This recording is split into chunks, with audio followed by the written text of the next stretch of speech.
happening at the ClariTea Chat that I welcome to this 51st edition of ClariTea Chat. In fact, I was just telling Mr. TGD sir that Kalatika. So we have Dhandapani sir. He's the ex-group CIO of TVS Motors, a reputed 2 and 3-wheeler global manufacturer, bearing a 100-year legacy of trust. So TGD sir, welcome to this session and cheers. Cheers, cheers, cheers. Yeah. So, so TGD sir belongs to a humble family who always believed in education. He's a qualified CA, a well-rounded business leader, an influential CIO, and a public speaker. He's a continuous learner. He has earned many certifications, and he's a winner of many prestigious awards. So, let's hear this inspirational story of a CA turned business leader turned group CIO. And, we'll get to hear in detail how it was shaped, what philosophies and styles he used. And there's some real gems out there, I can promise you. So, some of the areas we will cover are technology-driven transformation, having a product mindset. Shelf engineering is, I think, an innovation in TVS, which allows you to be always business ready.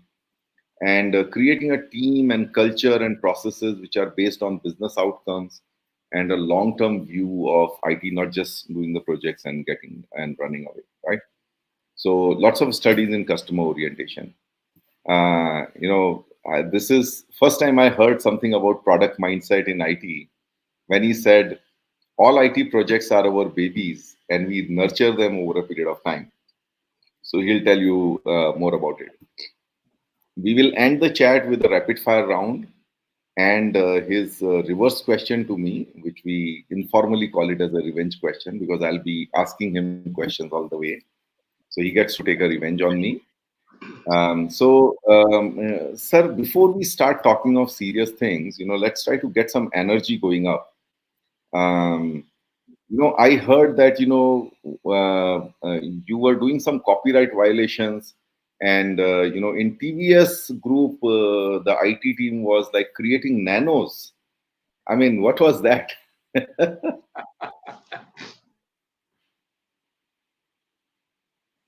See, normally, that you are doing a project, okay, that the IT project, there should be purpose for that one. That should be business oriented. I am not talking about the projects which you are doing it mainly, which is data center centric or security centric or network centric. That type of projects are all taken place within IT department. But whenever those things are the hygiene factors which are required for running the organization. But IT is there to bring the business value to the organization. Okay, how to bring a lot of business value in terms of money. Okay, either productivity improvement or quality improvement or cost reduction or more customer orientation, improving the market share. Any other things will be generally the subjects in the business orientation. But all those things need to be quantified. At the end of the day, if you look at it, in about 2000, early 2000, when we see that one, at that time we have been talking only about the uptime and availability and number of tickets and how many tickets are open, why they are open, that type of discussion that used to take place. But the IT need to be oriented towards bringing business value add. And the persons in IT, they should be also geared up for that one. Okay, they should also have a target. Normally, those targets are all number of projects, what they are taking, how many projects they have taken, productivity improvement projects or quality improvement products, and cost reduction projects they have taken. And but over a period of time, I saw that they hand it over and go. They get don't involved inside into that. Okay, the IT guy, they ask for requirements, write up the requirements, do the system analysis, do the coding, and do the testing and hand it over and leave it. Okay, there is no charm and thrill in that one. Therefore, I told them, before that one, I'll give you one. We used to even associate with many multinationals in knowledge sharing. Okay, one such company was Intel. and project it to the management. What is that IT contributed to the organization? They used to even publish a annual report kind of thing. Okay. In that annual report, they used to say what are all the initiatives taken and how it has benefited the organization. All those things will be discussed. It's about 25-30 page report they used to prepare. Okay. And they also came to us and learned about HR and people orientation and TQM and other things and all. We had as much as about 6 or 7 visits. Then what happened? From that one, I got a clue that there should be a clear-cut target for our IT staff. Okay, we used to have one global index called value added per employee. Okay, the value added per employee, it used to be around 6 to 10. Value added per employee cost means value added by the organization as a whole divided by the employee cost. So number of times, when you increase like sales per employee, it is a value added per employee. The more you increase, more is the benefit. You are adding value to the organization. Now you are adding to the organization. That is the conversation. Okay, then we put it, okay, we wanted to also give a target to the people. If it give a target to the people, there should be something novelty. At the time, the Nano car came to India. Ratan Tata inaugurated that 1 lakh car, 1 lakh car. Okay, then like parts per million, which has created a lot of improvement in automotives and in manufacturing. We wanted to say that how many nanos you are creating. You please talk about how many nanos you are creating. Nanos means 5 nano means 5 lakhs. Okay, this project has given five nanos. Then the people will be talking in nanos and the multiples of lakhs of rupees, not a few thousands of rupees or hundreds of rupees or man hours saved, something like that. Okay, that has given some enthusiasm to the people and they started targeting. And slowly we also said we have to increase the nano more than the value added per employee times. Okay, 6 times means if your cost is about lakh of rupees, bring it to the organization. 6 nanos you have got to bring it in a period. That's yeah. So that's awesome. So that means you are not really creating the real nanos and competing with Tata Motors, but you are creating nanos in terms of a metaphor or as a value added. And by the way, what you said is also interesting because I used to prepare an annual report as well during my stint, and we also used to have something like a annual event for our IT managers, getting all the IT managers together, and we used to unveil that annual report in that. And that annual report, I think, one of the big elements of that annual report used to be like what value we have added across the organization, different plants and different and it has to be like a little bit from a business point of view, apart from covering what projects we did and all of that. So thank you for that, TGT sir. I think the way Nano aligned a lot of Indians in terms of bringing pride and bringing pride to the automobile industry here. I think you have used that very well to create that metaphor of value added. So we will before we go to such enriching stories. Let me call out to all the audience who have been joining. I believe that while I was facing the issues, Vijay sir stepped in. Thank you, Vijay sir. You have always been a source of encouragement. Now, like that, we have many CXOs, founders, IT managers, and seasoned technology industry leaders in our audience. Now, all of us know that technology is necessary but not sufficient to drive business performance. And the guests on ClariTea Chat have built the bridge between the necessary and sufficient with their art of managing technologies. And as you will see in our chat with TGT sir. So thank you all for joining us for the last 1 year. Next year, we will be completing 1 year of ClariTea Chat. The 52nd episode will be next year. So we are looking at what can we do special there. So watch out for those announcements. But for now, let's see who all are there here. We have Jagdish Tambi from Bangalore. We have Hanumanta Reddy Hanumanta Rao from, okay, we have Hanumanta Rao. We have Vijay Sethi sir here. We have Shivallabh Kulkarni, an old colleague from Chennai. Um, we have Kishore Bhai, I think from Pune, if I'm correct. And then we have Sunil Punjabi. Hey Sunil, I hope you're doing well. Thanks for being a regular here of late. We have Rakesh here. We have Saad, and we have Parthasarathy. Thank you, Parthasarathy. Yes, the congratulations will come probably next week when we go there. But yeah, thanks. I think all of you have built this show in terms of encouraging us, by joining us week after week in big numbers. So please share. If I didn't call out your name, that means I can't see it here. So please send out a comment, your name and where you're joining from, and we'll come back with the audience interaction. So TGD sir, let's now begin with a quick 2-minute recap of your childhood right up to your first job. I born to a large family. I am sixth in the family, and my elders have all done science and engineering. And my father wanted me to take some science and engineering. Therefore, he asked me to take something printing technology, which was his profession then. He was doing business on block making and photography. And I said that I was not thrilled by this printing technology. Anyway, I didn't want to do business. I wanted to be in service. Therefore, I told him that please give me an option other than science and engineering. He said that would you like to take commerce? Okay, yes, I will take commerce.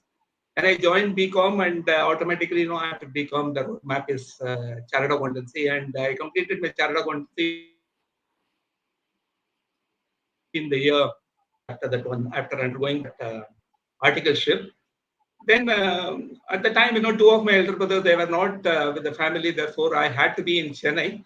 Therefore, I was looking for a job in and around Chennai. I got a job in Salem Steel Plant. I served there for a few months. Later, I got a job in TVS and joined TVS. Okay, that within that TVS, I moved to a lot of department about which we will discuss in due course. Sure. Okay, so family believing in education, all the siblings are very well educated, and surprisingly, you chose a field which was more like a compromise with your father, a negotiated one with your father. Okay, not science and technology, not printing. Okay, but CA. But I think you've done well, sir. Maybe like in hindsight, it is not actually CA. Actually, you've been more doing like technology work. But anyways, sir, I think let's now quickly go through your career in TVS.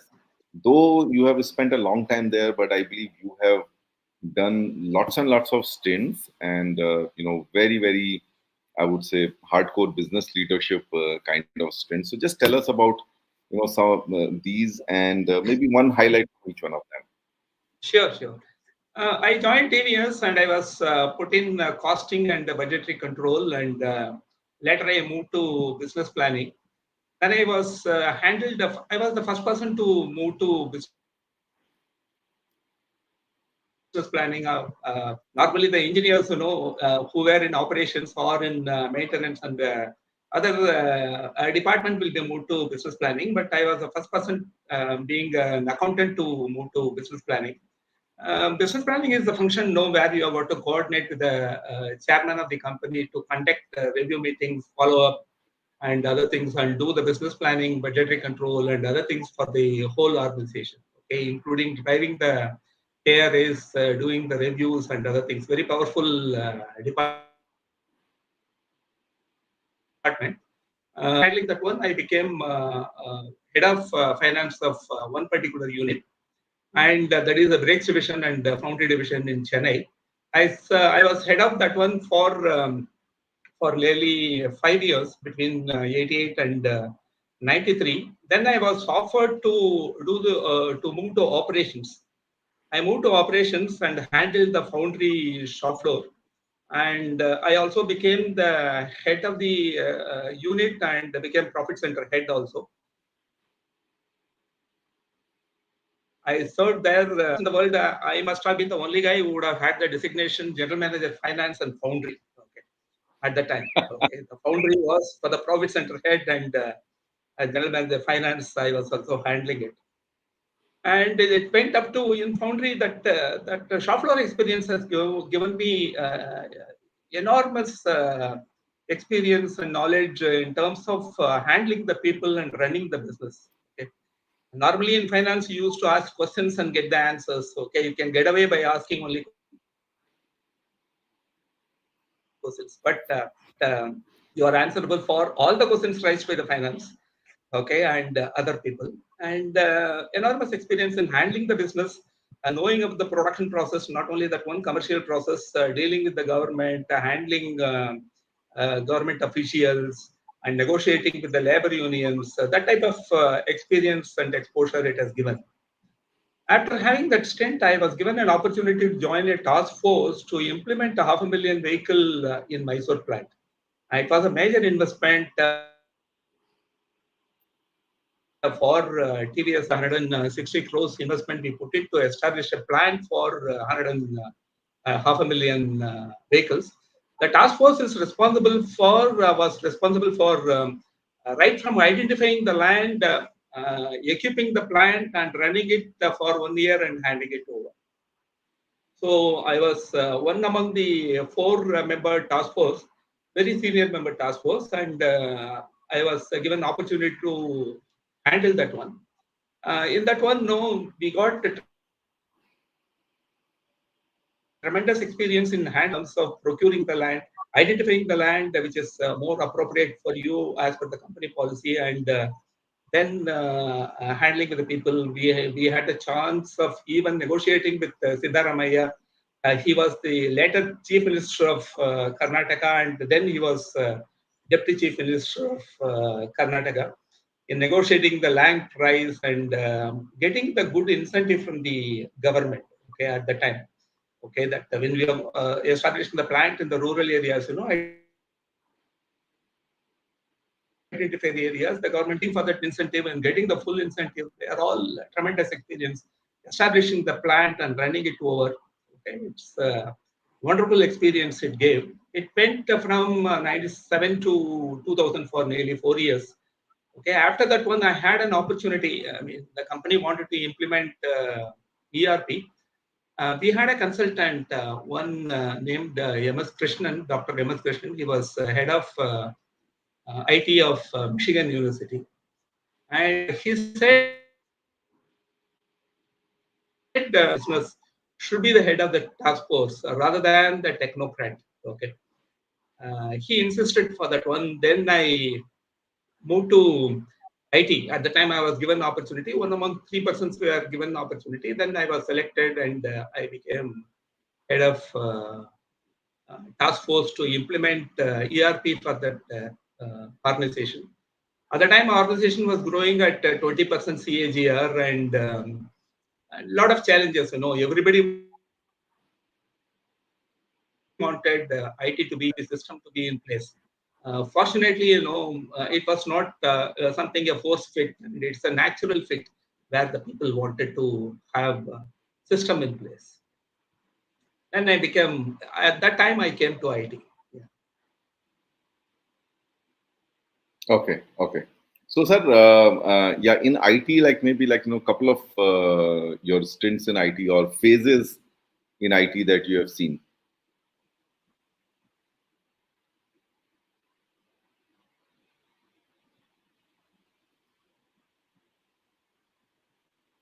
Could you hear me, sir? Yeah, not. Can you repeat? Yeah. No. That's okay. That's okay, sir. I think. Let's move on.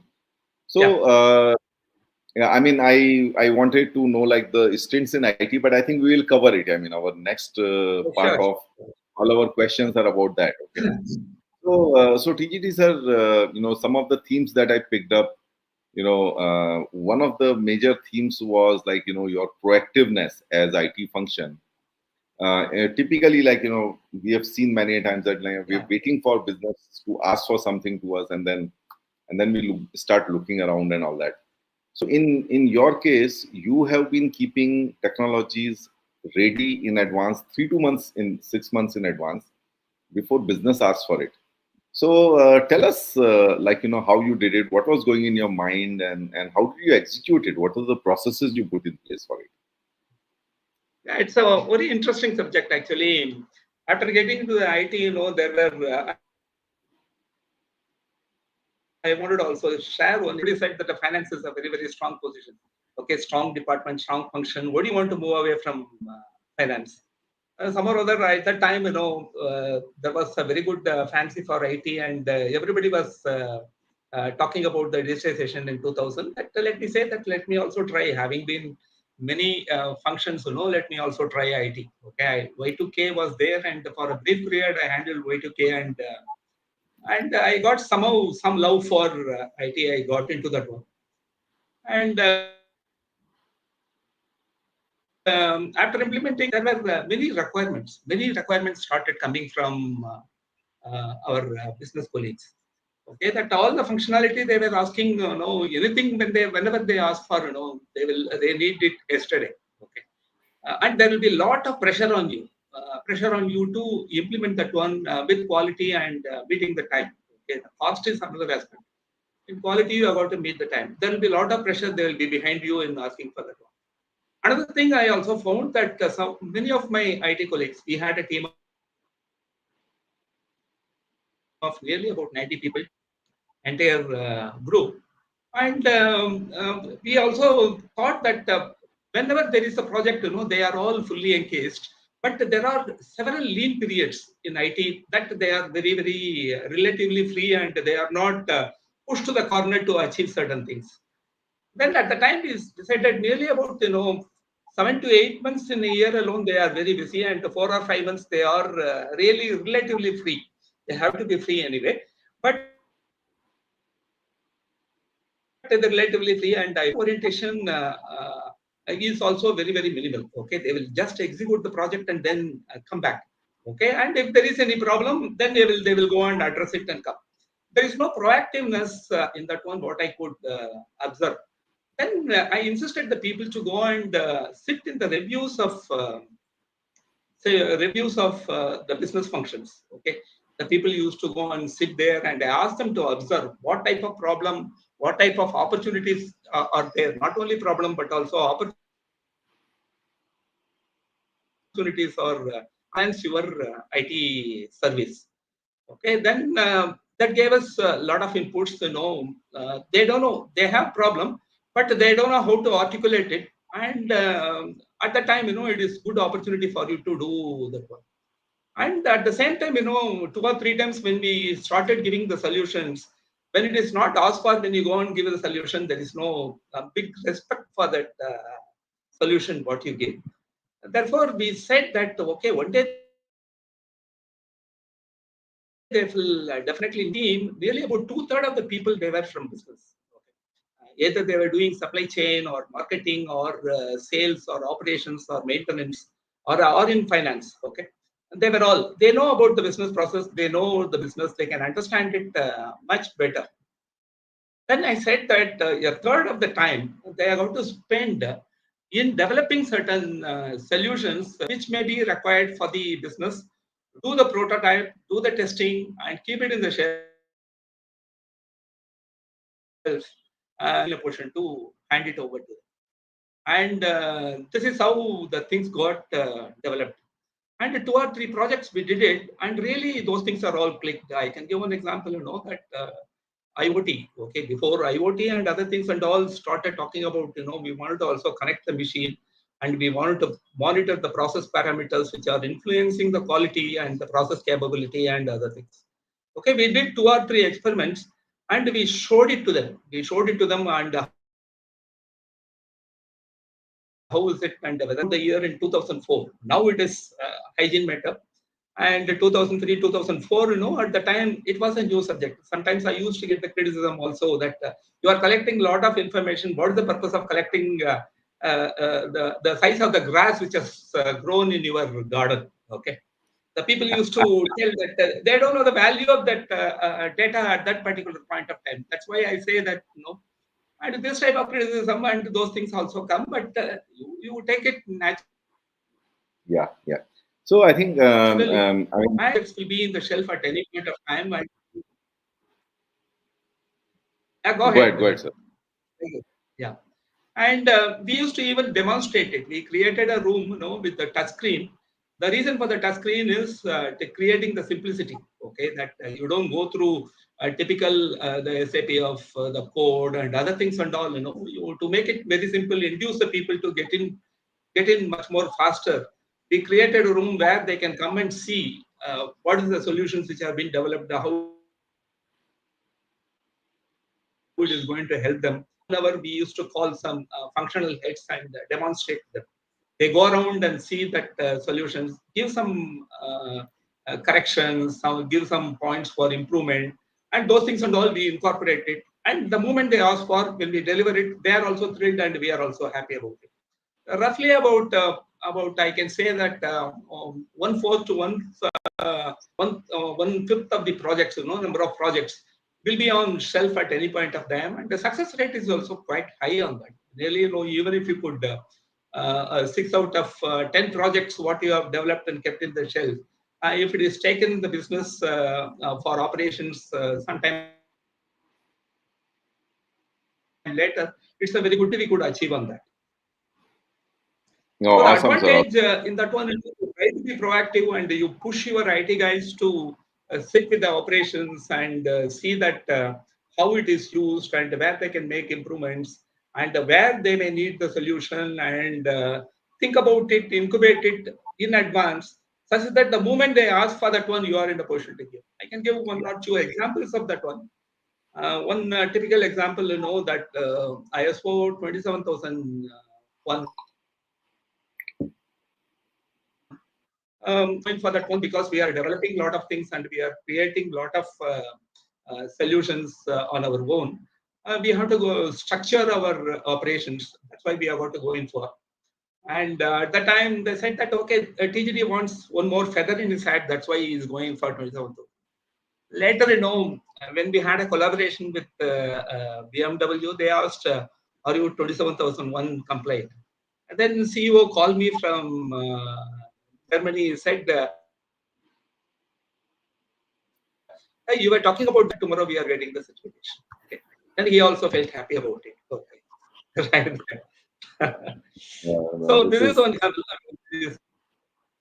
Many examples like that. Okay.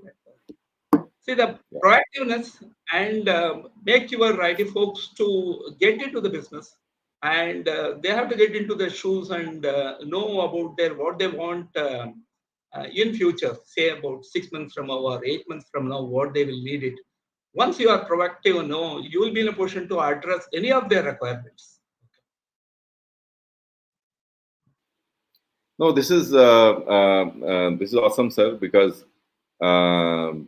we used to run like, I think I like the term that you use, shelf engineering. I wish I knew that term. I would have simply copied it the way you copied Nano. This is basically taken from automotive, that shelf engineering. Whenever they develop a product, they shelf engineer the engine and keep it in the shelf and they use it for any product whenever they want. Correct. The individual components are developed taken from R&D of automotive. No, absolutely. The individual components are developed and kept on the shelf for reuse. Yeah.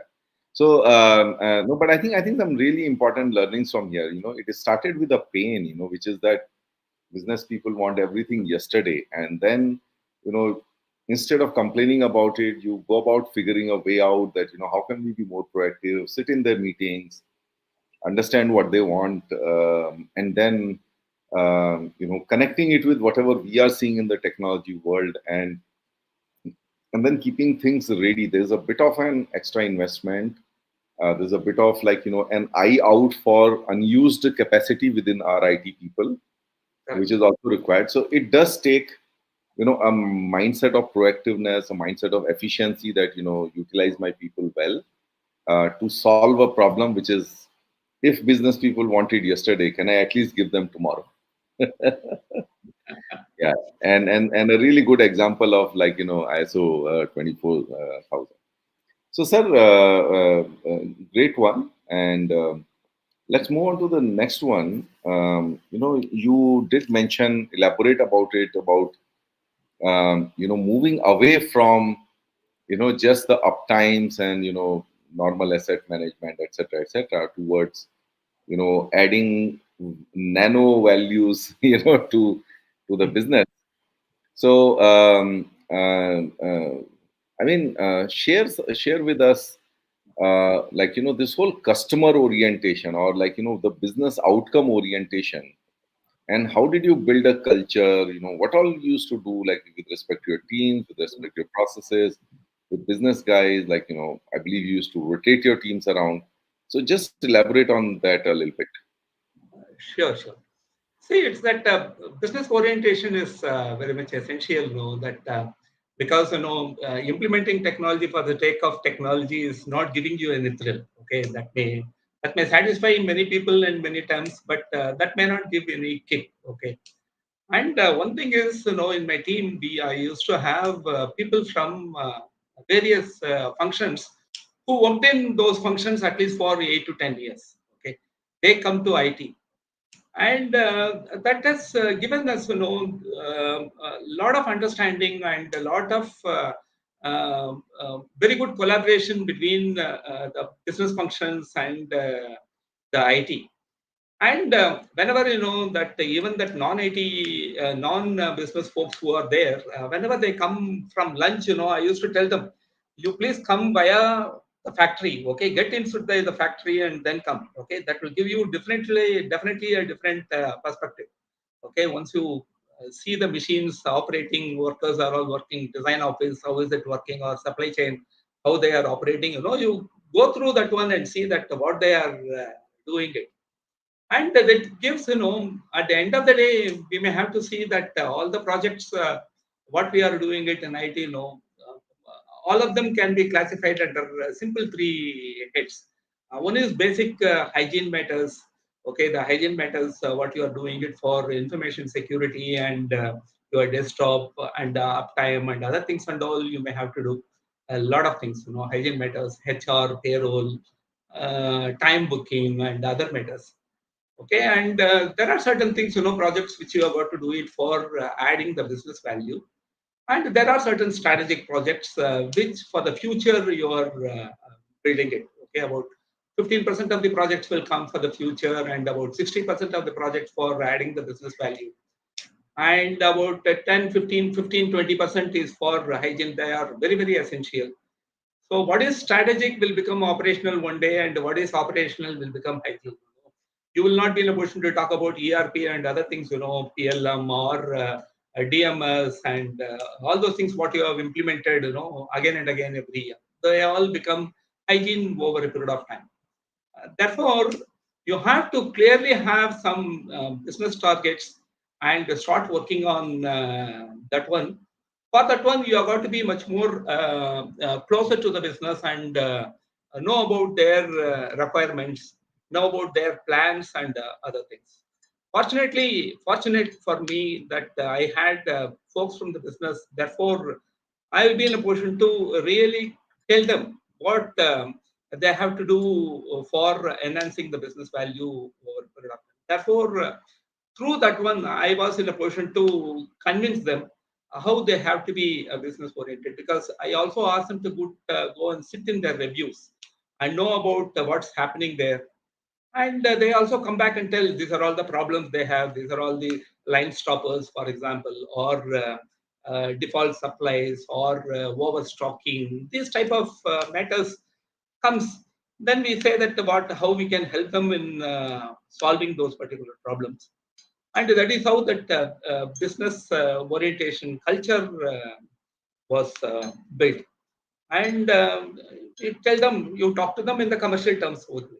Okay, don't talk about the number of tickets you have closed and other things. Okay, in commercial terms, how they are getting benefited out of this one, you go ahead and talk about it and train them over a period of time and persuade them. There are certain things, we'll say why we are going to do it. And we may have to persuade them and tell them why we are going to do it. That is how the success has come.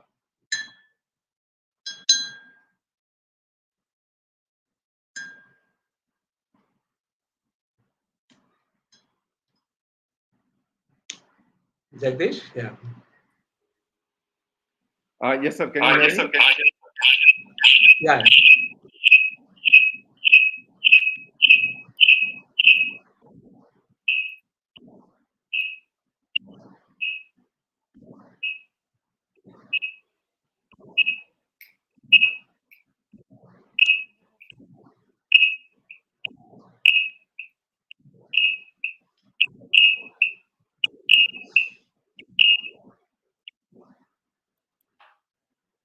Yes, sir. Can you hear me okay now?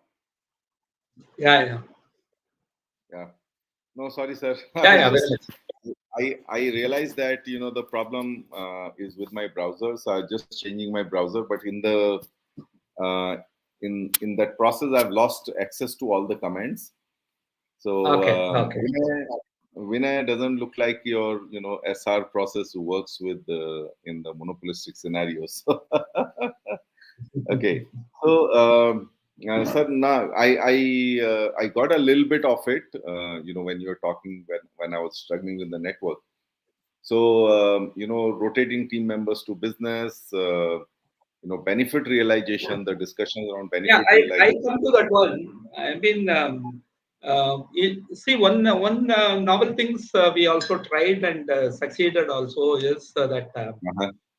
we take the in IT delivery, most of the things are about the business services, what you're going to do, and about 70% of knowing about the business and business requirements, and 30% is technology, application Mm. of technology into the business. So what we used to do is we take the people, those who are in supply chain or plant maintenance or operations or finance, whoever interested in that one, no, we have got a portal in the company that whoever interested in coming to IT, they can come over there and they come here and get exposed in IT and doing certain things. It's not about the coding and other things they have to do. Okay, they should be in a position to very clearly translate what is the business requirement, how technology can be used to achieve those requirements. That's all.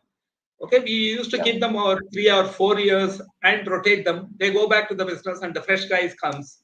That is how, at one particular point of time, when even the attrition rate in the company is in the double digit, we could maintain the attrition rate within IT in 5-6%. Okay.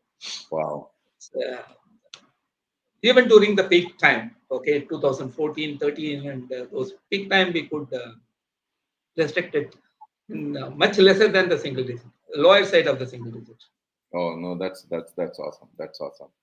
So, sir, I mean, Another advantage, Jagdish, when they go back, they use all the systems what they implemented or what they had hands on. I Okay, was I was so I the was I was just perpetuation about is ensured in that one. Yeah, I was just about to say that, like once you have come on this side, you have seen the kind of hard work it takes to, design, implement, code those systems. When you go back, you see a lot more in the technology world. So when you go back, you are a much more mature, adopter of those systems rather than like just complaining. Yeah.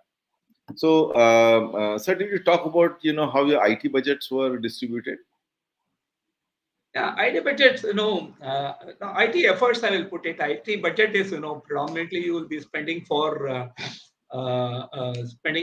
applications. Okay, apart from hygiene matters like Yeah, yeah, desktop, laptop security, IT security, and other things and all. So they are predominantly, most of them are on applications. Sizable investment is going on application and developing the people and training the people and making them available. They try to do as much as first time right. Okay, how yeah, to ensure them to do it first time right. Before yeah, it is offered to the business folks for making use of it. Okay. So all the investments have gone on making the system right to set running from the day one. Yeah. So, sir, let's move on. Maybe I think time to bring up some audience questions. Sure. So, Vinay, as I said, I have lost access to questions. So, can you bring them up? Okay. So, there's one from Nantha Ram. What are the big challenges in the business now in terms of digital transformation, supply chain, and cybersecurity? All three are, big priorities right now. Yeah. Hi, Nandara. Yeah, okay. Yeah, the challenges continue to be the same. The challenges are a bit accelerated. Okay, and the delivery time. Okay, by the time you give the solution, it has shrunk. Okay, when 5 years back it used to be, let us say, in weeks. Now it has become days. Okay, in next about Absolutely. 2 or 3 years, it will become Ours. hours and minutes. Okay, we should be. That is the main challenge for us. The major challenge is that how fast you are in a position to give the solution, such that you are remain in the competition and continue to increase your business. Okay, that is the main challenge. How fast you are giving the right solution. Absolutely. Yeah. So, we will. I have got one or two more questions to Mr. Dhandapani. After that, we will move to the rapid fire. So, guys out there, anyone having any curiosities about Mr. Dhandapani, anything that you want to know about him, maybe whether he loves Rajnikant or not, you know, or anything like that. Anything that is like out of your curiosity, you want to ask him about business, personal, etc. Please send your comments. When I come to the rapid fire section in 5 minutes from now, I will be bringing up your questions. So go ahead and shoot. Okay. Meanwhile, now let's come to an important one, and this was really delightful for me because I think it's off late that we have started talking about the product management mindset. Yeah. Taking a long-term view, you do a project and then you take a long-term view of that capability, and you continuously invest in something. So you're taking a integrated view of not just the project but the maintenance that capability will require over a long period of time, and evolving it over a longer period. So, sir, I mean, when you were talking to me, I said, boss, you were doing product management mindset before it became popular in IT. So yeah, tell us about it. What I mean, it is when you talk about it, it sounds very commonsensical. So let's hear it from you. So being in automobile, that we were all very much exposed on that APQP. Okay, APQP methodology of implementing the projects and other things. You would have also heard about it. Whoever in the automotive would also know about that one. We also thought, we have to bring all those APQP principles in implementing the projects.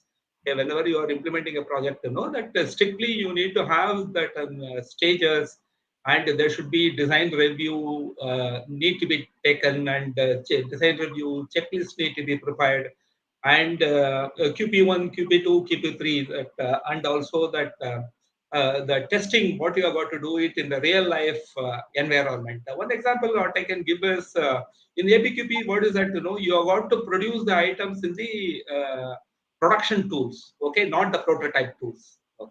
Then otherwise, you will have a lot of problems.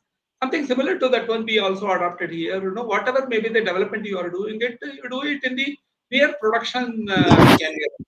Okay, in the copy it from the golden master and try to do that one. Such that normally we will say in quality it was working all right, but when it comes to the production, the things are not working all right. That type of error we wanted to eliminate it. I mean, that gave us the problem. Okay, let us also try to adopt the APQP, and you have a product mindset. Though, therefore, when you are implementing a project, you follow all the 5 stages which has been explained in the APQP. You do the design, you do the design review, you do that tooling such that that you do it in the near production environment. You do QP1, QP2, QP3, that quality process 1, 2, 3, and you do the customer handing over. At the time, you prepare the complete document which says that even one thing, apart from the solution, the time within which it has the response time, okay, within which the transaction should take place. Okay, it should take place in less than 20 seconds, less than 50 seconds, 15 seconds. Like that, we used to fix the target. Okay. So when you do that one, it is taking longer time. Then once again the complaint comes. Then you try to reduce it, optimize it. That type of things and all, you try to address it in the quality process itself. That is how we got into the product mindset. It's like, and also, after delivering a job is not over the moment the project is implemented. The project is implemented only when it is started giving you the returns for which the project was implemented. The purpose need to be there. Until then, our implementation is not complete. That is a mandate we have evolved and we have given to the people. Okay, you let it start giving that. Okay, initially you will have certain hiccups here and there. You solve all those things. You try to minimize, like the design changes, what you are doing it post implementation, you try to minimize the design changes. Okay, like that, the bugs and other things, you try to minimize it to the best extent possible. Then you implement it and see to that it start giving you the productivity improvement or quality improvement or cost reduction, whatever it is. And the job of IT guy is not stopping there only. Year after year, they have got to monitor whether the people are using it. Okay, whether it is running in the time as planned. Okay, that type of targets we used to give it to the people, and every time, for first 5 minutes, out of n number of projects what they have done it in last 2 years, how many are used, continuously used, one simple graph. Okay, we used to give the people continue to access for how many hours and how many people are accessing it. You see the trend and also see that the people are all making use of it. That's what there I have to tell the people that all the projects what you have developed is they are all like your babies. You have got to nurture them, see to that they are growing well and they are studying well, they are all healthy. You have to make continuous improvement in the solution what you have given, and such that there is always a constant improvement that is taking place. That's how I used to tell them, and the people used to enjoy it and start monitoring it also. I think that was a that's the product mindset that once product is out there in the market, the performance issues will come, the quality issues will come. So you have to set up a warranty process, and then you have to bring in some facelift sometime, and you have to bring out a new version. But they have to talk about the refresh also. Okay, at appropriate point of time, they have to talk about the refresh. Okay, certain things and all certain improvements and other things, statutory driven and other things are all immediately implemented. Certain things are all parked and accumulated and given as a refresh. So you need to have as if, like your Microsoft product or SAP revisions and other things, any solution you do, whether it is for a dealer management system or you are doing it for contractor management system or plant maintenance management system, anything you do it, you do the refresh and continuously ensure that there is a product manager from IT for that one, and he is constantly taking care of it. Yeah, and it's also about marketing your products. So like Correct. you had many plants, so something working in one plant, and just talk about that a little bit. Correct. Sure. I mean, we have got anything what you implement in one plant to know that normally there will be some hero who wants some new system and you give it to him, or you go and experiment it in one plant. The moment it is successful, we used to have 6-box review in that one, that review about what is the objective of that one, how it was implemented, and what are all the results obtained, what is the improvements that need to be done, what are all the unfixed, unattended or uncompleted agendas. Okay, what is to be done in the next roadmap? Like that, we used to have 6-box review. In that one, very clearly we say that what is that need to be done. One important thing in that one is horizontal deployment. Okay, the same thing can be implemented elsewhere in that organization within the same manufacturing unit, or should it be done in multiple manufacturing unit and multiple companies within the group also. Okay, those group practices were horizontally deployed in the respective units and multiple business, such that everybody is benefited. all horizontal process, you will be in a position to very clearly fit it in deployment. In vertical related problem, with or without any adjustments, you will be in a position to implement it. So the main target is for the product manager is that see to that it is all horizontally deployed and it is all upfront decided. What are all the places it is applicable, whether it is all implemented, used. That type Yeah. of. No, I think, sir. I mean, we did meet quite a few times, but we of course did not share notes in this level of detail earlier. But I can say that it was something similar on my side also. Like so we used to consciously promote people to experiment locally, and like okay, so there are 7 plants, 7 different experiments going on, and the moment something becomes success, we just tell the guy who has done, plus like couple of sponsors to take it around, right? Typically, you see, that if the network is down, see, for example, typical example which used to happen because India is under development, India is under construction. Okay, a lot of road works, everything will be going on. Suddenly, you will have a problem. But Correct. before business functions ask you, if you tell, okay, I got this particular problem Yeah. and I will resolve it in so many hours. If you tell them upfront, you can even get away with the murder. But the problem, if they ask you, then you are in the defending position. I And know. knowing about the problem in advance, before the business users experience it, that is the trick of the day. No, absolutely, absolutely, absolutely. Yeah. So we are coming towards the end of the chat. So I can see some questions here from the audience. But guys, please be fair. These are not rapid fire questions. These are long questions. I'll definitely bring up a couple of them, but at least TGT sir, you answer them in a rapid fire style. So 1 minute per question. Okay. So here it goes. Pravin Thali asking application and automation, how to make sure they go hand in hand without giving much pressure on budget, and what are the main points to focus to decide? The application and automation that they go definitely hand in hand.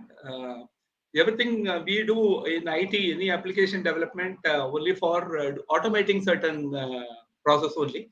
Therefore, no doubt they have to go in hand only. There are many ways of controlling the budget. Okay, one easiest way is that the outcome of that particular project. Okay, if the outcome is substantial, no financial controller will give you lesser budget. Don't worry about that one. Okay? Ensure that the outcome of that project is good enough and tangible. Then you will have no challenge in getting the budget. Good one, But good when one. it is dicey, then it will be very, very difficult. So I think the answer that let me paraphrase the answer for you, Praveen. So TGD sir is saying that don't look at it as application and automation. Look at it as business outcome. And then if you have a significant business outcome, you will get a budget for both of them. Don't worry. Okay. So, sir, another one, maybe you can talk about it in the context of like, the organizations you're advising right now. And maybe if you have one use case, you can talk about it. Yeah, we have many applications of about IoT in that organization. It is in many areas to improve the productivity and uh, control the quality, predominantly on controlling the quality. And many applications are capturing the information from the process about the process parameters, which are directly responsible for making the quality of the product. We collect a lot of information and we monitor it in the X bar Y chart, and then we say whether they are within the limits. If there is a tendency to deviate from that one, all those things are all upfront. Our business intelligence captures those parameters and give the alert, just that you are in a position to proactively take actions on that one. Lot of Yeah. data collected apart from maintaining the status quo, keeping the lights on. It gives lot of avenues for you to even read. what I call it as, the design parameters need not be tight. You can give certain tolerance also and reduce the cost. Okay. Design of experiments, can also be automated. I'm Okay. talking more on automotive knowledge in the language, okay, because I was born and brought up in that one. Okay. Therefore, design of experiments can also be automated using this particular data. To answer the question that IoT, a lot of applications are running.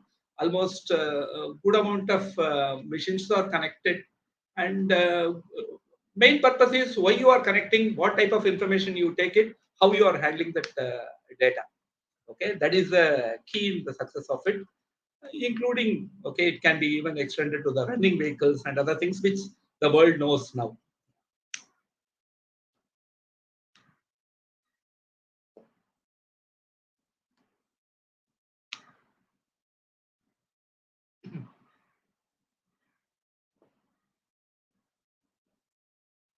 Yes, Jagadish. Parthasarathy.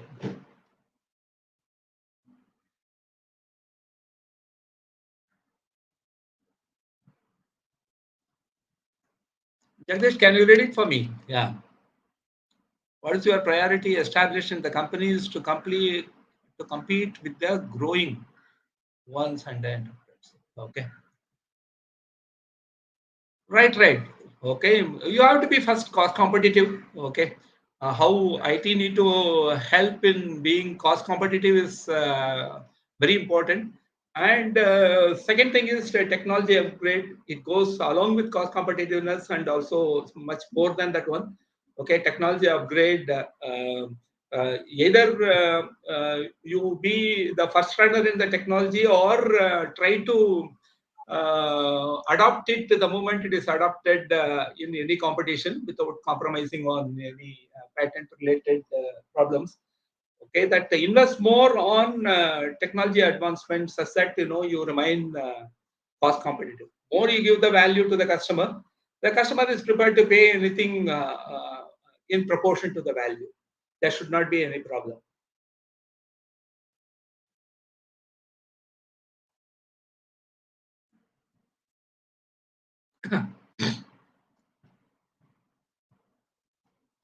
The biggest problem in managing the talent is knowing about their needs in advance. Okay, and uh, sometimes I used to also my dream of one of the dream in analytics is that how to predict the attrition. Okay, if you are in a position to predict the attrition in advance, you will be in a position to manage it. But having said that, that's not that easy. Okay, predicting the attrition, but to keep your reserve sound. Okay, who should be the next person in case of emergency, and who should be the next person in case of natural fit, who should be the person in long term. So you should be in a position to do the succession plan in such a way scientifically and have a reserves kept for that one, such that the guy, let us say, why he has got to resign to the competition, going to the competition. Let us also say that we are lending him to IMF for doing some projects. Okay, right. Let him go for that one. No, even in his absence, you will be in a position to deliver a lot of things. Okay, have I a think I sound think I think plan and invest on the people. That's very yeah. important. I think it's. I mean, one of the things that you are talking about, TGD sir, is that have that that risk mitigation mindset. What we have in IT, that everything has to have a failover. There shouldn't be a single point of failure. I think the same thing with talent also, right? So there shouldn't be a single Correct. point of failure. You must build backups. You must rotate people around, so that you have one person knowing at least two areas, right? Yeah. Okay, and maybe sometimes you can also build Multi-skilling. a What you have failover said, very of that right. kind of Multi-skilling. individual Multi-skilling is partners also very also. important. Yeah. Yeah, and and in your entire failover strategy, involve your partners. I mean, if you're so Correct. make sure that, like, there's knowledge shared between you as well as your partner resource. Okay, sir, tell us a little bit about your sales stint. Looks like you even sold to Tata Motors. Sorry. Yeah. About your Can you sales repeat that? stint, you were. You were in Okay. sales for some time. Sales stint, okay. It was not the sales stint. It is something similar to that one. No.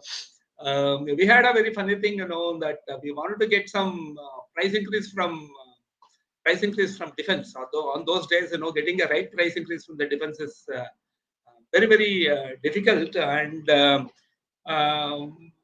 it's very, very, very tight. Okay. And once we had a lot of backup paper and substantiating why we need to have that increase. This was my stint in when I was in finance. Then I challenged that we must get this price increase, otherwise, we will be running the project on loss. Then my CEO said that if that is the case, can you also come for negotiation? I said that okay, I will also come for the negotiation. Okay, that when we even afraid of getting even 5%, at the time we got 12% increase. Okay, good amount of increase, because you explain it better. I mean, I got one thing, the moment you can substantiate your claim with the valid data. At the time, you need to substantiate it with the valid data. Then you will have much more credibility in getting what you want. And from then onwards, I was even put into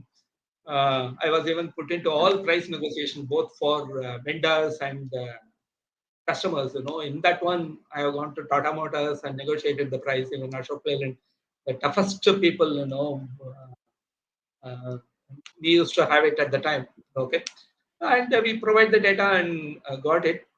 And I didn't have direct sales stint.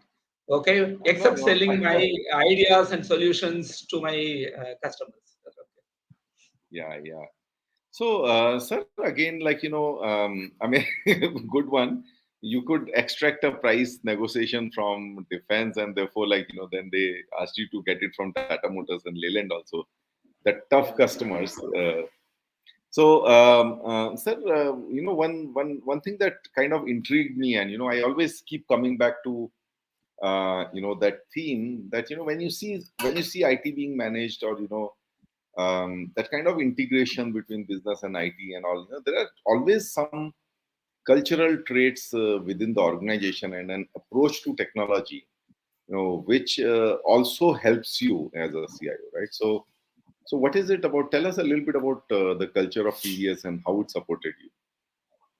Yeah, the culture is very important role, and because you have to get certain things, certain matters, you have to design it and execute it in such a way that it comes into a culture. Okay, it is also followed by everybody and accepted by everybody, and handed over.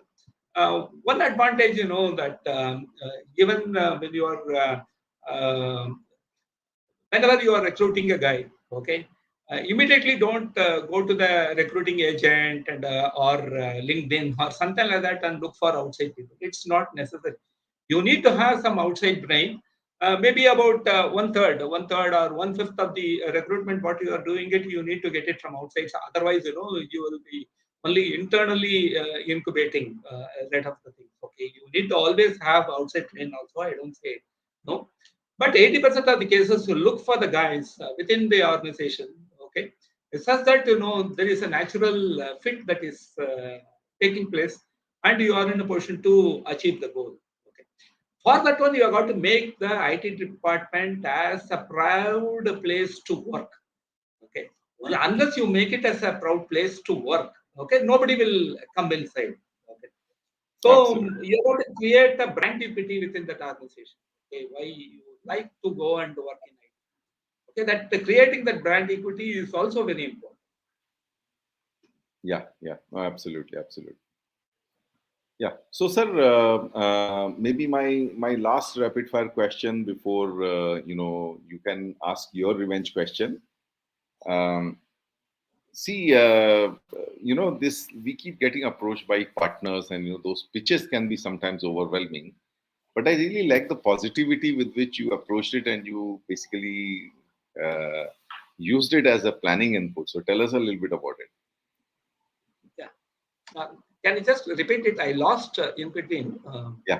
I said, partner solution pitches can be overwhelming at times, Yeah, just in terms of the sheer number. So how yeah, did you positively leverage them? yeah. See that the partners shall be. See, of course, the most of the knowledge in technology you get it only from the uh, solution providers. Okay, like Microsoft. We used to have very deliberate discussion with them, and we used to even Intel. We used to call them Microsoft. We used to call them IBM. All big names. What you say. We periodically call them and ask them to give certain yarn on the technology that is being used. Okay, that it's not necessary that immediately they will start following it up. You should not be afraid of that one. They will start following it up. What is the next step? What is your budget? When you will give the order, and that type of things will be going on. But anyway, you need to have knowledge and what they could provide for. And there are certain solutions, which the partners, what they come and offer it to you, it's quite attractive and near natural fit. Okay, you don't need to take only about 5 to 10%. In those cases and all, you go ahead and adopt it. You should have the Yeah, yeah, correct mindset to go ahead and adopt it and improvise it and customize it over a period of time based on your own culture and yeah, yeah. No, your that's own great. research. Sure. Many That's of great, sir. the, I can say many of the compliance related solutions, they are all a very, very perfect fit for this. Yeah, yeah. Yeah. So, sir, I'm just like being aware of time. I mean, we are 11 minutes past, so we are just towards the end of it. So, but thank you everyone for staying there with us. I still see we have not many people have dropped off. So, TGG sir, I've been asking you questions so far, bombarding with you with them, despite the technology challenges I'm having at my end. So, it's like it's time for revenge. So, what is your question for me?